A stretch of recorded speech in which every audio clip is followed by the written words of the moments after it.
परमपिता परमात्मा पूर्ण ब्रह्म सारी सृष्टि के रचनहार कुल मालिक कबीर परमेश्वर जी की असीम रजा से आप सभी पुण्यात्माएं सत्संग सुनने के लिए उपस्थित हुए। बहुत ही पुण्यकर्मी प्राणी को मानव शरीर प्राप्त होता है और उससे भी पुण्यकर्मी वो मानव शरीरधारी प्राणी है जिसके अंदर परमात्मा की प्रेरणा बनी हुई है, और उससे भी पुण्यकर्मी वो प्राणी है जिसको सतगुरु मिल जाते हैं। जैसे एक इंग्लिश वर्ड है गुड बेटर बेस्ट, तो वो बेस्ट क्वालिटी के भक्त हैं जिनको मनुष्य शरीर के अंदर सतगुरु प्राप्त हो जाते हैं। तो आप वो पुण्यात्मा हैं उस बेस्ट क्वालिटी के। आप जी को परमात्मा ने दया करके सतगुरु मिला दिए। कहते हैं जिस दिन सतगुरु भेंटियो सो दिन लेख जाने, बाकी समय व्यर्थ गयो बिना गुरु के ज्ञान। परमेश्वर कबीर जी यथार्थ भक्ति मार्ग को स्वयं ही बताने के लिए इस धरातल पर आते हैं, क्योंकि परमात्मा के ज्ञान को परमात्मा ही बता सकता है। जीव की संज्ञा नहीं है कि वो उसकी बुद्धि वहां तक पहुंच सके। तो पुण्यात्माओं परमात्मा ने दया करी है, वो प्रत्येक युग में आते हैं, ये ज्ञान सुनाते हैं। कहते हैं मानुष जन्म पाए कर जो नहीं रटे हरि नाम, जैसे कुआ जल बिना बनवाया क्या काम। जिस प्रकार कितना ही सुंदर कुआ हो उसमें जल ना हो, बढ़िया उसका स्ट्रक्चर बना रखा हो, उसके ऊपर अच्छी छतरी लगा रखी हो और जल उसके अंदर है नहीं, उसका नाम भले ही कूप है, कुआ है, लेकिन गुण कुएं के नहीं है। ठीक इसी प्रकार मानव शरीर प्राप्त प्राणी यदि परमात्मा की भक्ति नहीं करते हैं तो वो ऐसे हैं जैसे जल रहित कुआ होता है। फिर परमात्मा बताते हैं मानुष जन्म दुर्लभ है ये मिले न बारंबार, जैसे तरुवर से पत्ता टूट गिरे वो बोर न लगता डर। साथी हमारे चले गए हम भी चालन हारे, कोई कागज में बाकी रह रही तात लगी है वार। वो पृथ्वीपति चकवे गए जिनके चक्कर चलंत, रावण सरीखे कौन गिने भाई ऐसे गए अनंत। मर्द गर्द में मिल गए वो रावण से रणधीर, कंस के सी चाणोर से भाई हरणा कुश बलवीर। तेरी क्या बुनियाद है तू जीव जन्म धर लेत, गरीब दास भगवान की भक्ति बिन तेरा खाली रह गया खेत। अपने आत्माओं परमात्मा ने आके जानकारी दी है कि आप ये सोचकर गलती करते रहते हो कि हम अभी बहुत दिन तक संसार में रहेंगे, क्योंकि जो 10-20 वर्ष के बालक हैं उनकी तो स्वाभाविक वृत्ति है कि अभी मृत्यु होगी नहीं, और जो 50-40 वर्ष के हो गए हैं वो भी सोच रहे हैं अभी 100 वर्ष तक तो जीवित रहते ही हैं। 60, 70, 75 तक तो जीवित रहते ही हैं। जो 70, 75 और 80 तक पहुंच गए हैं वो भी ये सोचकर जी रहे हैं कि अभी नहीं मरेंगे, क्योंकि मानव की आयु 100 से भी ऊपर तक भी हो जाती है। लेकिन हमारी बुद्धि उस समय काम करना बंद कर देती है। एक्सीडेंट हो जाता है, 10 वर्ष के बालक, 20 वर्ष के बच्चे, 30 वर्ष के, 40 वर्ष के, 50 वर्ष के, या किसी बीमारी के कारण, रोग के कारण भी मृत्यु हो जाती है। तो यहाँ परमात्मा याद दिलाते हैं, इसी भूल के कारण आप यहाँ गफलत भी करते हो, भक्ति कम करते हो और बुराइयां भी करते हो। जिस व्यक्ति को ये पता लग जाए कि तेरी मृत्यु अब कुछ ही दिनों के बाद होने वाली है, उसने ना तो बकवाद बावें, ना कोई इधर उधर की चोचले हैं, ना कोई कार और का कोठी की तरफ उसका ध्यान जावे। तो इस प्रकार एक भक्त की वृत्ति परमात्मा और परमात्मा के ज्ञान पर लगी रहे तो बहुत सी बुराइयों से बचेगा, भक्ति ठीक करता रहेगा। और ये सत्य है। परमात्मा कहते हैं कि साथी हमारे चले गए, और अपने ऊपर ही उदाहरण दे रहे हैं परमात्मा कबीर भगवान के, साथी हमारे चले गए और हम भी चालनहार, कोई कागज में बाकी रह रही तात लागरी वार।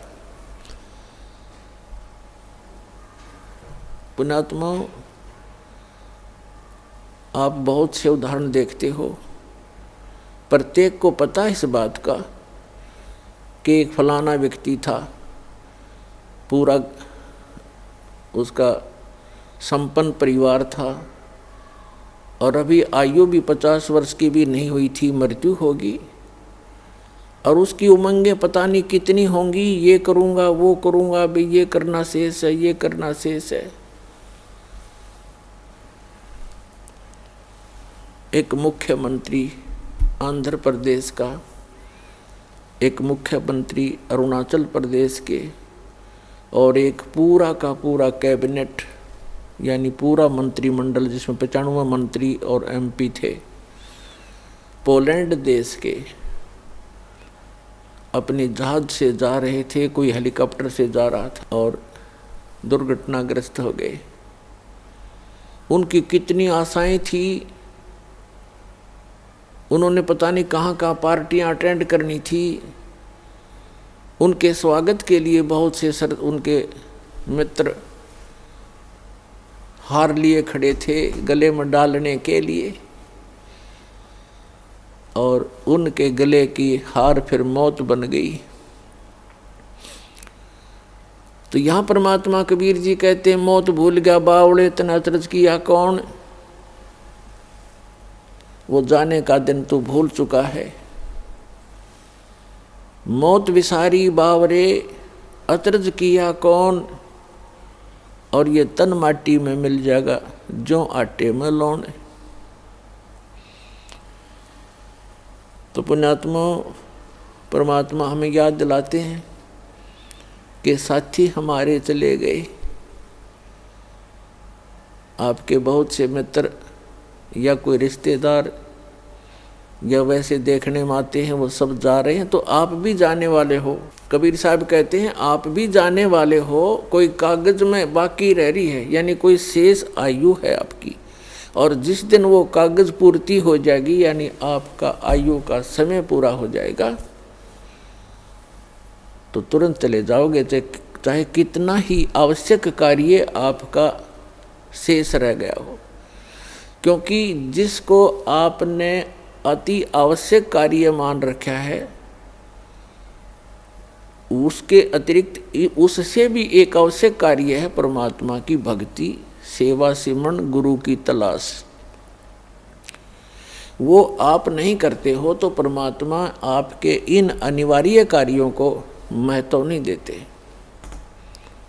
क्योंकि आपके जो प्रारब्ध में यानी किस्मत में, प्रारब्ध माने किस्मत, आपकी किस्मत में जो लिखा है आपको वही मिलेगा, चाहे चोरी कर लो, चाहे मिलावट कर लो, चाहे झूठ बोल लो, वो कर्म बिगड़ेंगे, मिलना उतना ही है। यदि आपने 2 नंबर का काम करके, झूठ बोल के, चोरी करके, रिश्वतखोरी करके, मिलावट करके धन इकट्ठा कर भी लिया, वो आपके पास नहीं रहेगा, वो तो जाएगा, कारण कुछ भी बनेगा, लेकिन आपके पल्ले फिर वो पाप रह जाएंगे। जो आपने उस धन को एकत्रित करने के लिए जो पाप इकट्ठे किए, झूठ बोली, चोरी करी, रिश्वत लिया, मिलावट की, तो वो पाप आपके पास रह जाएंगे, धन नहीं रहेगा। एक व्यक्ति ने लुटपुट के अपनी आत्मकथा बताई कि मेरा एक इकलौता पुत्र था, उसकी तबीयत ढीली रहने लगी, अस्वस्थ रहने लगा। उसका बहुत इलाज करवाया, झाड़े झपटों वालों के पास भी गए, जंतर मंत्र करवाए, देवी देवता पूजे, लोकल डॉक्टरों से, अपने शहर के डॉक्टरों से भी खूब इलाज कराया। अंत में पता चला कि उसके दोनों गुर्दे फेल हो गए, खत्म हो गए। उसके लिए कहीं ना कहीं से गुर्दे का अरेंजमेंट किया। आज से लगभग 25-30 वर्ष पहले की बात है। उसमें उसके कहते हैं जो किडनी ट्रांसप्लांट में लगभग 3.5 लाख रुपए लगे।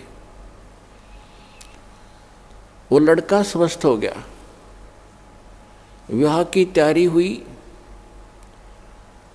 6 महीने के बाद, उस गुर्दे चेंज कराने के 6 महीने के बाद बस दुर्घटना में मर गया। अब वो रो रहा था और अपनी आत्मकथा बता रहा था। उसने बताया कि मैं गधा नीच आदमी था, क्योंकि जब तक इंसान सत्संग नहीं सुनता, अपने बुरे कामों पर उसका कभी दिमाग नहीं जाता, उसकी बुद्धि नहीं काम करती। चाहे कितना निकम्मा आदमी हो और उसका कोई दुर्घटना हो जाए छोटी मोटी, वो न्यों क्या करे, भगवान मनीषा के बुरा कर दिया, मेरे साथ आज ऐसे क्यों घटी। और जो निरे बुरे करता है सारा दिन, पहला बुरा तो ये है कि हम भक्ति नहीं करते। इससे बुरा और कुछ भी नहीं हो सकता जो भक्ति नहीं करते। और भक्ति करते हैं तो गलत गुरुओं के पास करते हैं या मनमाना आचरण करते हैं, वो भी बुरा ही बुरा है।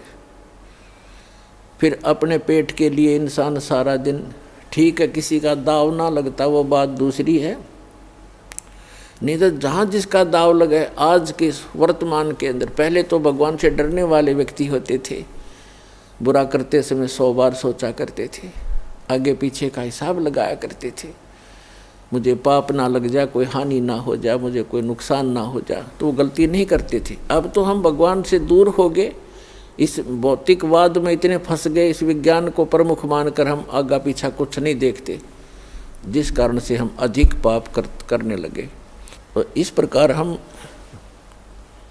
बुरा करते हैं तो आगा पीछा नहीं देखते, और जब हमारे साथ कुछ घटना घट जाती है फिर विचार करते हैं।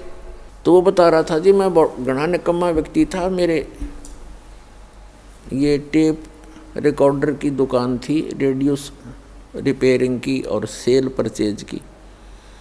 उस समय ये कह रहा था कि तोल के भाव से रिफिल आया करती थी इनकी टेप रिकॉर्डरों की, रील होया करती पहले, अब तो सिस्टम खत्म हो गया। और सोनी का मार्क लगाता था, सोनी की ज़्यादा बिकती थी, सोनी कंपनी की। और उस समय 1.5 घंटे की जो सोनी की रील होती थी 30-35 रुपये की बिकती थी, और मुझे वो 2.5 रुपये में टोटल खर्चा था मेरा, और मैं 35 रुपये की बेचा करता नकली। खूब धन हो गया, कोठी बना ली, बढ़िया जुगाड़ कर लिया। क्यों? ये सोच करके अपने बेटे को सुखी करूँगा। और जब इस ज्ञान से मैं परिचित हुआ, वो पैसा गया और जिसको सुखी करना चाहूँ था बेटा गया। अब टक्कर मार मार के रो रहा हूँ। तो पुण्यात्माओं, परमात्मा याद दिलाते हैं कि आप जी जो साधना, जो भक्ति ना करके, भगवान से ना डर के अगर 2 नंबर से पैसा कमाओगे वो पैसा नहीं रहेगा, लेकिन पाप ज्यों के त्यों रह जाएंगे जो वो पैसा इकट्ठा करने में आप जी ने अपना समय व्यर्थ किया और वो पाप इकट्ठे किए। तो पुण्यात्माओं, इस प्रकार हमने सत्संग माने से ज्ञान होता है। तो परमात्मा याद दिलाते हैं, क्या बताते हैं, पतझड़ आवत देख कर बन रोवे मन माही, ऊंची टहनी पात थे अब पीले हो जाही। परमात्मा याद दिलाते हैं कि जिस समय पतझड़ आती है और वन हमें याद दिलाते हैं कि आपके साथ ऐसी बीत रही है, आप ध्यान नहीं देते, आप गलत स्थान पर रह रहे हो, यो लोक ठीक नहीं है। और जो भगवान से दूर हैं वो तो महादुखी प्राणी हैं, और दुर्भाग्य उन प्राणियों का, मनुष्य जीवन उनको मिला या ना मिला बराबर है। ये इतना भयंकर लोक है। परमात्मा की शरण में आने के बाद जीव को यहाँ थोड़ा बहुत जीने की राहत मिलती है, और आने वाले जो संस्कार किस्मत की जो आपदाएं हैं वो भी भगवान टाल देता है। परमात्मा को इसीलिए हम खोजा करते हैं। कहते हैं दुख में सुमन सब करें, सुख में करे ना कोई, और जय सुख में सुमन करें दुख का एक है। परमात्मा की भक्ति जो करते हैं सुख में तो उनको दुख नहीं होते, और यदि दुखी प्राणी भी परमात्मा की भक्ति करने लगता है सत्य भक्ति श्रद्धा से, उनके दुख भी दूर हो जाते हैं। तो हम भक्ति कर अवश्य रहे थे, लेकिन भक्ति कर रहे थे शास्त्र विधि त्याग कर मनमाना आचरण कर रहे थे। श्रीमद् भगवद गीता अध्याय नंबर 16 के श्लोक नंबर 23 में कहा कि अर्जुन, जो शास्त्र विधि को त्याग कर मनमाना आचरण करते हैं उनको न तो सुख होता है और न उनकी गति होती है और न ही उनकी कोई सिद्धि प्राप्त होती है, अर्थात यूजलेस, व्यर्थ। 16वें अध्याय के 24वें श्लोक में तुरंत कहा कि अर्जुन, इससे तेरे लिए कर्तव्य और अकर्तव्य की दृष्टि में शास्त्र ही प्रमाण है, किसी अन्य व्यक्ति की दंत कथा के आधार से तू अपनी भक्ति पर मत लगना। जो हमारे सदग्रंथ बताते हैं उन्हीं को आधार मानना। तो पुण्यात्माओं, हमारे जैसे आप जी का हमारा जन्म पवित्र हिंदू धर्म में हुआ, हमारे हिंदू धर्म के जो धर्म गुरु टीचर थे हमारे, वही हमारे सिलेबस से परिचित नहीं थे, तो हमें वो शास्त्र अनुकूल साधना बता नहीं सके, जिस कारण से हमारे पूर्वज प्रेत बने, पशु योनियों में चले गए। अब उनके लिए यत्न बनाते हैं, बाद में सरहद निकाल दो, ऐसे कर दो, वैसे कर दो, तेरामी कर दो, वर्षी कर दो। फिर क्या होगा? वो चला गया जहाँ जाना था, पीछे पापड़ बेल रहे हैं। तो ये शास्त्र विधि त्याग कर मनमाना आचरण था। तो पुण्यात्माओं, परमात्मा बताते हैं कि पतझड़ आवत देख कर बन रोवे मन माही, ऊंची टहनी पात थे इब पीले हो जाए।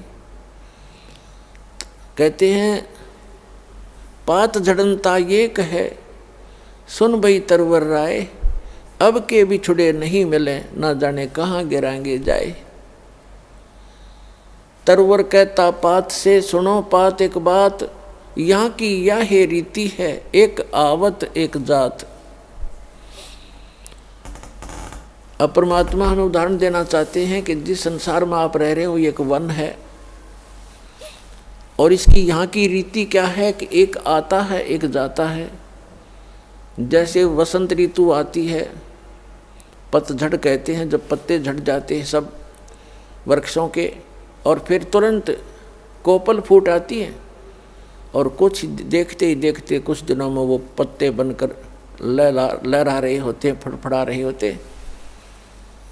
एक वर्ष वो फड़फड़ा लेते हैं, फिर पीले होकर गिर जाते हैं, तुरंत नई कोपल फूट आती है और वो भी ऐसे ही गिर जाते हैं। तो यहाँ परमात्मा हमें उदाहरण देना चाहते हैं कि संसार रूपी वन है और एक परिवार रूपी वृक्ष है और इसके सदस्य रूपी पत्ते ये झड़ पीले हो यानी बूढ़े हो करके या रोगी होकर मरते जा रहे हैं, दुर्घटना से समाप्त हो रहे हैं। कहते हैं पतझड़ आवत देख कर बन रोवे मन माही, ऊंची टहनी पात थे वह पीले हो जाही। अब जैसे वृद्ध हो गए जो भक्त जो व्यक्ति, उनके सफ़ेद बाल हो गए ये हमारे की तरह। अब इनको ये सूचना वो मिल गई है कि तुम्हारी टिकट कभी भी कट सकती है, चालन की तैयारी करो। लेकिन हम बगैर ज्ञान के भगवान के अध्यात्म मार्ग से परिचित न होने के कारण हम और ही अटकलों में लगे रहते हैं, अभी नहीं मरेंगे, अभी नहीं मरेंगे। जो आज मृत्यु को प्राप्त हुए या कल हुए वो भी ये सोच कर जी रहे थे अभी नहीं मरेंगे। इस भूल को सत्संग में मिटाया जाता है, दृढ़ निश्चय कराया जाता है। अब क्या बताते हैं परमात्मा कि पतझड़ के अंदर पीले पत्ते, पहले वाले पत्ते पीले होकर टूट टूट कर गिर जाते हैं। कहते पात झड़नता ये कहे सुन भई तरवर राय, अब के बिछड़े नहीं मिले ना जाने कहाँ गिरेंगे जाए। जैसे किसी परिवार का कोई सदस्य मृत्यु को प्राप्त हो रहा है और उसको ये पता लग गया कि तेरी मृत्यु डेफिनेट है, कोई ऐसा असाध्य रोग है और डॉक्टरों ने भी बता दिया है कि तू 2 महीने 20 दिन का मेहमान है, तो उस समय उस व्यक्ति की स्थिति देखो। अब उस समय क्या करते हैं, कुल के लोग इधर उधर से इकट्ठे होते हैं, मेहमान आना शुरू हो जाते हैं कि मेडिकल के अंदर है, कुछ दिनों का मेहमान है। तो उसको सांत्वना देते हैं कि भाई या तो सभी ने मरना है, पीछे देख ले कोई दादा रहा ना परदादा रहा, एक दिन सबने जाना है, क्यों माड़ा मन करता है, खुश होकर जान दे दे। तो उसने संतुष्टि करनी पड़ती है कि सभी मरेंगे, इससे उसको सांत्वना मिल जाती है, मरने की सुविधा मिल जाती है। लेकिन वो दुख जो का तो उसके पहाड़ जितना उसके कम सिर पे रखा हुआ और अगले जन्म में उसको भोगना पड़ता है। तो ये परमात्मा याद दिलाते हैं कि पात झड़नता यूं कहे सुन भई तरवर राय, अब के बिछुड़े नहीं मिले ना जाने कहाँ गिरेंगे जाए। तो वो परिवार का सदस्य अवश्य महसूस करता, कितनी सांत्वना देते रहो, हे भगवान अब ना पता कहाँ जाऊँगा, कहाँ जन्म होगा। तो परमात्मा उसके लिए आगाह करते हैं कि तू पहले ही यदि मेरी शरण में आ जाता, तेरा आगे का ठिकाने का पता लग जाता और फिर मरने में चिंता नहीं होती, से हर शरीर छोड़कर चला जाता, भक्ति करके जाता।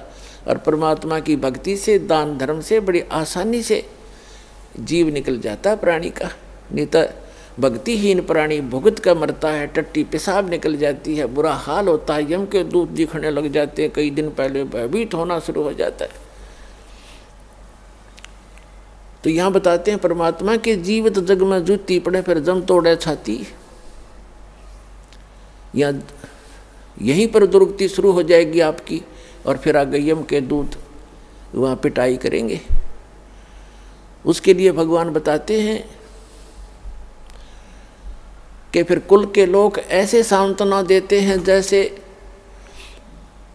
पात झड़नता यूं कहे सुन भई तरवर राय, यानी वृक्ष को कहता है पत्ता कि अब के बिछड़े हम नहीं मिले ना जाने कहाँ गिरेंगे जाए। और तरवर कहता पात से, पेड़ कहता उस पत्ते से, मान लो कि तरवर कहता पात से, सुनो पात एक बात, यहाँ की यह रीति है, एक आवत एक जात। दादाजी की टिकट कटन होगी, पोता पैदा हो गया, 20-30 साल 50 वर्ष में पोते की टिकट कट जाएगी, उसका पोता आ जाएगा। तो परमात्मा कहते यहाँ की यह रीति है, एक आवे और एक जात। तो परमात्मा आपको याद दिलाते हैं, कबीर ये तन जावेगा सके तो ठाहर ला, एक सेवा कर सतगुर की भाई गोविंद के गुण गा। अब जैसे पुराने समय में हमने देखे पुराने कच्चे मकान हुआ करते थे और उसमें कड़ी और सैतीर होते थे, वुडन बीम, वुडन बैटन, और उनमें से कोई सतीर में क्रैक आ जाता था तो पूरी की पूरी छत गिरने के चांसेस हो जाते थे। तो क्या करते थे, उसके नीचे एक बल्ली लगा देते थे मोटी सी, नीचे थोड़ा उसका बेस सा बना करके ईंट आट रख के पक्की, और नीचे उसका बल्ली लगा देते थे। उसको ठाहर बोलते थे, ठाहर यानी सपोर्ट। तो वो ठाहर लगाकर मनमाने 20-30 वर्ष तक उस मकान को चला लेते थे, नहीं तो उसी दिन गिर जाता जब वो ठाहर ना लगाते। तो परमात्मा कहते हैं, हमें संदेश देते हैं और संकेत देते हैं, कबीर ये तन जावेगा, जिस दिन आपका निर्धारित समय है जाने का, यदि आप कबीर परमेश्वर की शरण में नहीं आए हो तो आप निश्चित मरोगे उस दिन। कबीर ये तन जाएगा, सके तो ठाहर ला, ठाहर माने सपोर्ट, और वो सपोर्ट क्या बताई है, एक सेवा कर सतगुरु की और गोविंद के गुण गा, परम पिता का भक्ति कर सतगुरु की शरण में आके।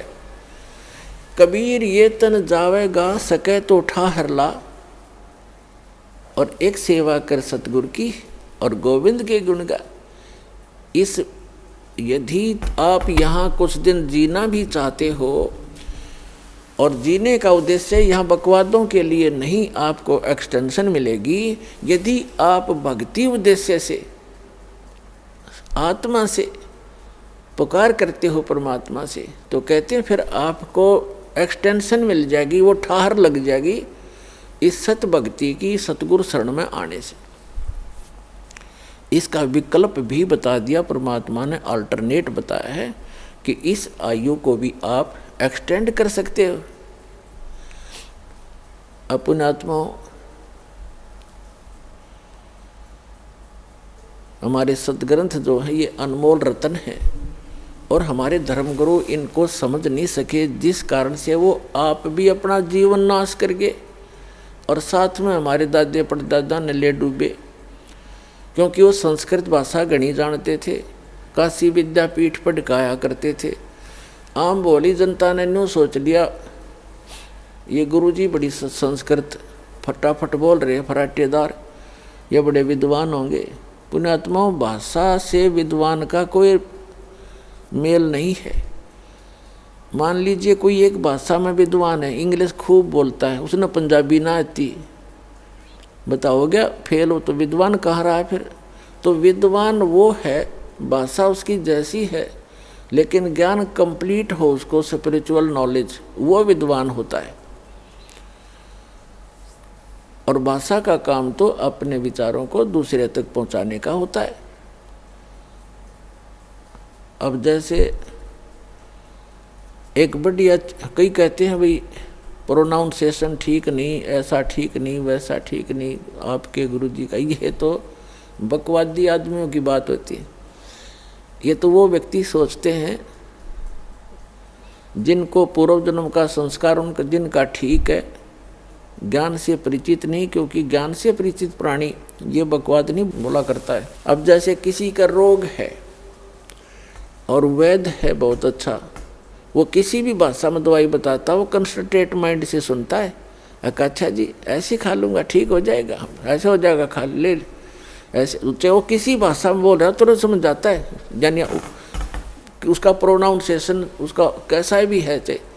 तो पुण्यात्माओं, जिनको मोक्ष कराना है, इन बकवादों में नहीं चलना चाहिए, क्योंकि हमारे परमात्मा कबीर जी वो विद्वान थे, वो खुद भगवान थे, और हमारे जो धर्मगुरु थे वो संस्कृत के ज्ञाता और व्याकरण के में प्रसिद्ध थे। वो व्याकरण की भक्ति पढ़ाया करते थे, दर्ड़ाया करते थे, और यही कहा करते कि कबीर साहब का प्रोनाउंसिएशन ठीक नहीं है, इसने बोलना भी ना आता, काहे का विद्वान होगा, वो तो भगवान था।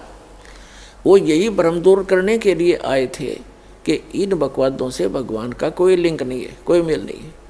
परमात्मा पाने के लिए आत्मा निर्मल हो, मंत्र का जाप ठीक करते रहो, मर्यादा में रहो, और ज्ञान ग्रहण करो, किसी भी भाषा में उपलब्ध है वो ज्ञान होना चाहिए। अब जैसे परमात्मा कहते हैं, जैसे कुंभ कुमार का, ऊपर चित्र अनूप और वस्तु तामद है नहीं जैसे जल बिन कूप। एक बहुत सुंदर घड़ा मटका रखा है जग मिट्टी का, और उसके ऊपर बढ़िया चित्रकारी कर रखी है और वस्तु उसमें है नहीं। और एक सिंपल सा घड़ा,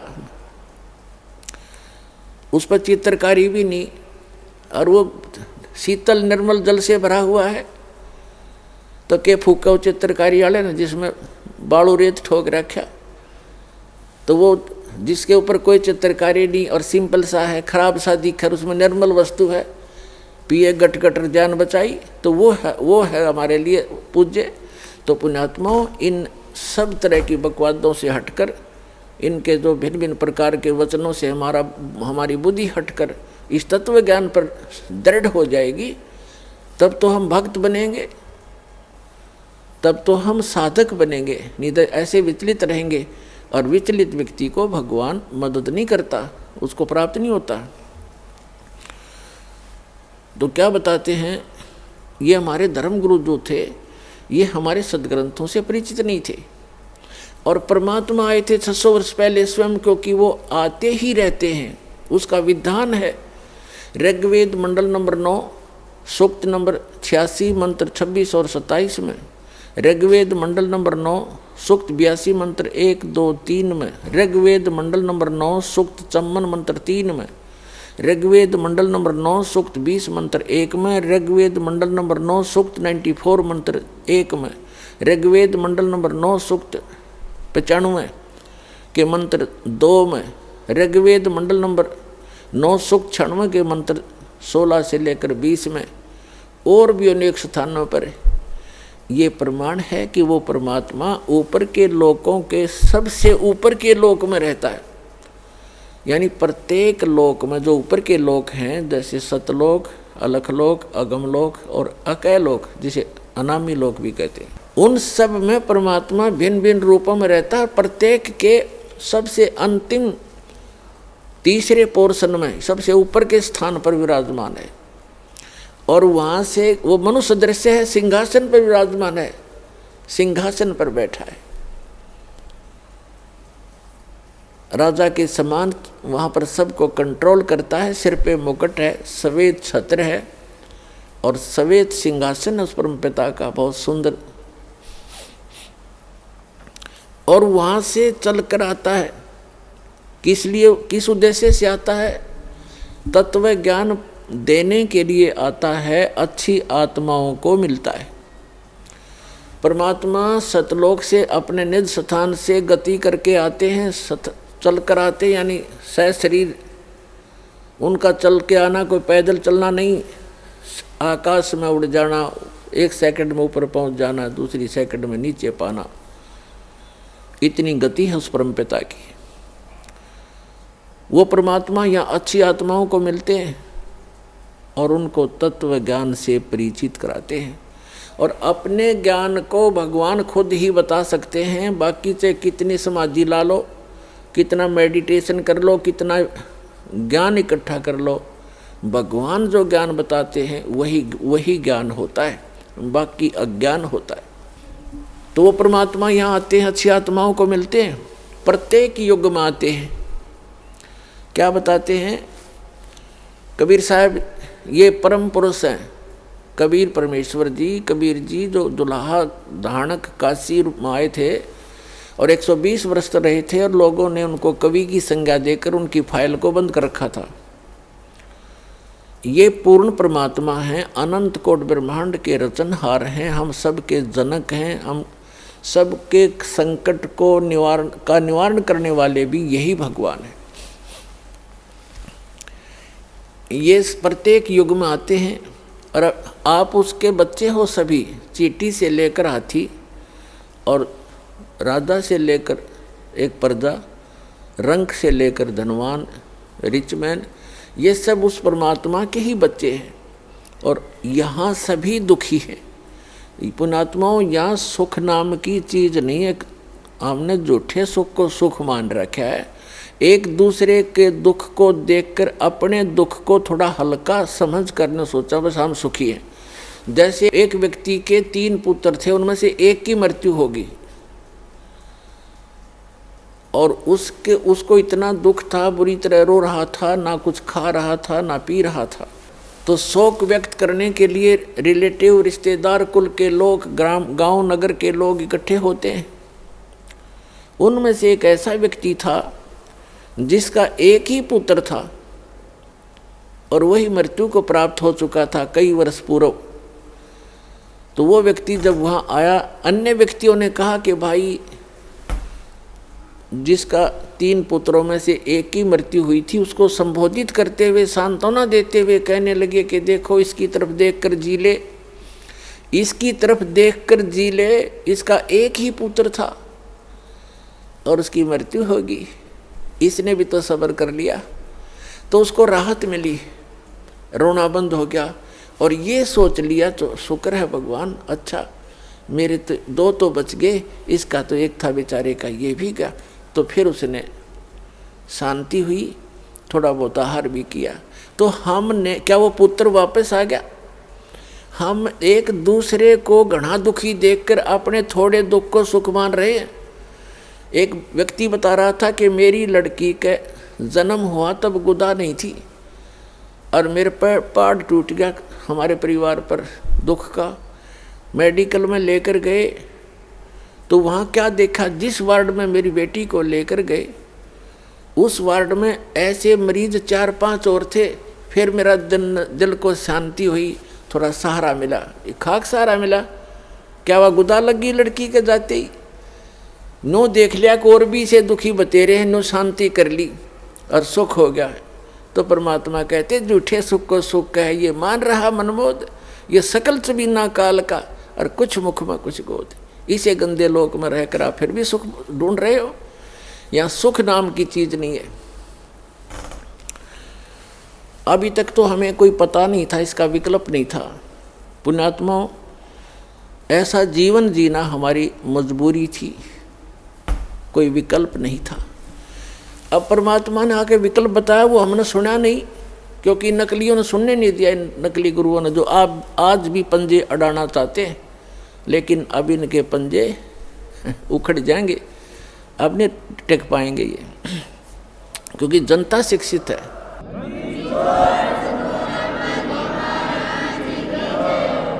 अब जो प्रसंग चल रहा है, परमात्मा कहते हैं झूठे सुख को सुख है, ये मान रहा मनमोद, ये सकल चबीना काल का कुछ मुख में कुछ गोद। तो वो हमारे पिता हैं कबीर परमेश्वर जी, वो हमारे लिए भटक रहे हैं। कबीर साहब कहते हैं मैं रो तू सृष्टि को, और ये सृष्टि रो मोहे। और कहे कबीर हमारे वियोग को ये समझ न सकता कोई। वैसे गरीबदास जी की वाणी है, कहे गरीब इस वियोग को समझ नहीं सकता कोई। कहने का भाव ये है कि हम उस सुखदाई भगवान की खोज में लगे हैं, और उसकी खोज करते करते हम ऐसे अनाड़ी संतों के पास फंस जाते हैं जिनको कह का पता नहीं, दाढ़ी मूछ बढ़ा कर लाल पीड़े कपड़े पहन के ऐसे बैठ जाते हैं गुग्गू बन का। हमने सोचा बड़े विद्वान होंगे, बड़े पहुँचे हुए संत हैं। तो ये काल के दूत ठोर ठोर बैठा रखे इसने अपने, और भगवान आते हैं हम उनकी सुनते नहीं, क्योंकि उन काल के दूतों से घड़े प्रभावित हो चुके होते हैं। कोई 10 वर्ष से लगा है, कोई 20 वर्ष से, कोई 5 वर्ष से, वो सेट हो गया क्योंकि ग्रुप बन गया। उनकी सब एक जैसी विचारधारा है। उस विचारधारा से हटकर कोई ज्ञान सुनने को मिलता है तो हम विरोध कर लेते हैं। दुर्भाग्य हमारा। ज्ञान को सुनना चाहिए, गहराई तक जाना चाहिए, निष्कर्ष निकालना चाहिए, फिर अच्छा लगे तो स्वीकार करो, ना छोड़ देना चाहिए। पहले ही विरोध करने लग जाते हैं, झगड़ा ठान लेते हैं। ये क्रोथा कांड इसी का कारण था। इन दुष्ट लोगों ने अपनी दुकानें बंद होती देख कर ये जुल्म करवा दिया, झूठे प्रचार करवाया, और 21 महीने तक इस प्रचार को बंद करा दिया। कीड़े पड़ा कर इसे व्यक्तियाँ का तुम्हारे सामने दिखा दूंगा ऐसे जालिम लोगों को। आप बुराई करें, अपने चंदा इकट्ठा करने के चक्कर में उन जनता से कोई लेना देना नहीं, कोई भाड़ में जाओ। और एक परमार्थ का काम शुरू होता है, परमात्मा ने आके शुरू किया था, उनका इतना विरोध करा दिया था इन नकली गुरुओं, ब्राह्मणों, ऋषि मंडलेश्वरों ने, काजी और मुल्लाओं ने जीना हराम कर दिया था। लेकिन वो तो समर्थ थे, वो अपनी छाप छोड़ गए। उस समय ये अनमोल रतन देगे हमारे को, सुख संवेद देगे, जो जिसके सहारे आज दास ऊपर उठ रहा है। और इसके विषय में बताया है कि और ज्ञान सब ज्ञान डी, कबीर ज्ञान सो ज्ञान, और जैसे घोड़ा तोब कायब करता चले मैदान। परमात्मा का ऐसा ज्ञान है, ऐसा निर्मल ज्ञान है, ये निर्मल करे शरीर, और ज्ञान सब मंडलीक है, ये चकवे ज्ञान कबीर। और ज्ञान तो मंडलीक हैं, सीमित हैं, डिविजनल हैं, अक्षेत्रीय हैं, और चकवे माने चक्रवर्ती, all round, complete in all respect, complete spiritual knowledge जो कबीर भगवान ने दिया है, वो ज्ञान चकवे ज्ञान, चकवे माने चक्रवर्ती ज्ञान है उस कबीर साहिब का। ऐसा निर्मल ज्ञान है, निर्मल करे शरीर, और ज्ञान मंडलीक है, मंडलीक माने डिविजनल, अक्षेत्रीय, और ये चकवे ज्ञान कबीर, चक्रवर्ती ज्ञान है उस कबीर भगवान का, जो सभी सदग्रंथों में प्रमाण है। तो वो क्या बताते हैं, चारों युग में मेरे संत पुकारे, को के कहा हम हेल रे, हीरे माणिक मोती बरसे, ये जग चुगता ढेल रे। क्या बताते हैं कि चारों युग में जिन महापुरुषों को मैं मिला हूं, कबीर भगवान बताते हैं, क्योंकि ये चारों युगों में आते हैं भगवान परमात्मा हमारे पिता, और हमें सतमार्ग देना चाहते हैं। लेकिन ये काल के नकली दूत, ये झूठे गुरु परमात्मा के मार्ग में हमेशा बाधा बनते रहे। उसका कारण ये था कि हम शिक्षित नहीं थे, केवल एक वर्ग को, ब्राह्मण वर्ग को ही शिक्षा का अधिकार था, और उनमें इतना अभिमान हो गया क्योंकि आम जनता उनको दादाजी कहने लगी, उनको ब्राह्मण गुरुजी उनके चरण धोएं, उनके श्रद्धा से, फिर उनने अपना एक वो बना ली, परंपरा बन गई, उसके पोते उसके पड़पोते आगे फिर पढ़ताई करने लग गए। अब उनका रोजी रोटी का काम बन गया वो। तो उन्होंने ज्ञान था नहीं उनको। फिर भगवान जब बताने आया, जब बात कति बिगड़ती दिखी तो उन्हें सुनने नहीं दी और सुना नहीं। तो इसलिए मालिक ने ये समय सेलेक्ट किया, क्योंकि जो यह शिक्षा है ये बहुत खतरनाक है, हानिकारक है मानव के लिए। इसमें आदमी बेईमान बनता है, निर्लज्ज बन जाता है। आप देख रहे हो, अब थोड़ी सी शिक्षा होगी, ठीक से नौकरियां मिल गई हैं और बकवाद करने लग गए। फिल्मों में देखो कैसे बेहुदे पढ़ाने लगे हैं, और चतुरता इतनी आ गई, भाई का भाई से प्यार रहा नहीं, माँ बेटे में आपस में खींचा तानी, बाप बेटे में खींचा तानी, भाई बहनों के मुकदमे कोर्टों में धक्के खा रहे। या चतुरता और अभिमान लाती है ये शिक्षा। इसलिए भगवान ने इसको टच नहीं होने दिया अपनी प्यारी आत्माओं तक।